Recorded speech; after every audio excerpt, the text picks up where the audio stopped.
Well, 3 years of back-to-back flooding. It was a focus of the Harlingen Mayor's State of the City address today. Channel 5's Santiago Caicedo with the flood improvements being made.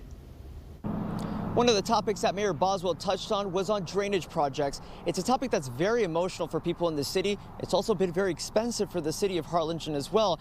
And they spent millions of dollars in several years completing every single drainage project. We're currently on the northern side of Harlingen, right off of 499 and 13th Street. And the subdivision you see behind me was greatly impacted during the 2019 floods. Now, you have to remember that that was 1 year out of 3 consecutive years of flooding here in the valley.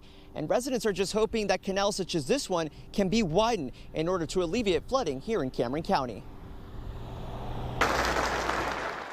Harlingen Mayor Chris Boswell updated a room full of important leaders from Cameron County on the achievements his city was able to accomplish, showing the latest progress on the city's master drainage plan from 2008.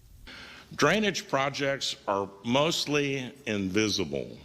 He says the city has completed $63 million worth of drainage improvements within the last 5 years. Millions of dollars in grants from the state and the federal government have helped pay for part of those projects.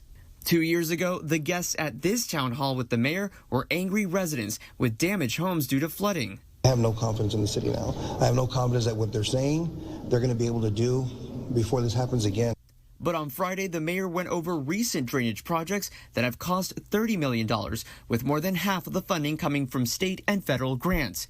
Mayor Boswell also announced a new regional study to help mitigate flooding from Progreso to Santa Rosa. The goal is to coordinate the flood planning for each community so that we maximize efficiency and don't drain into each other. Now, drainage improvement wasn't the only topic that Mayor Boswell touched on. He also mentioned that a technology company will be occupying part of the Valle Vista Mall pretty soon. He says that that company will be bringing about 1,000 new jobs to this city. In Harlingen, Santiago Caicedo, Channel 5 News at 10.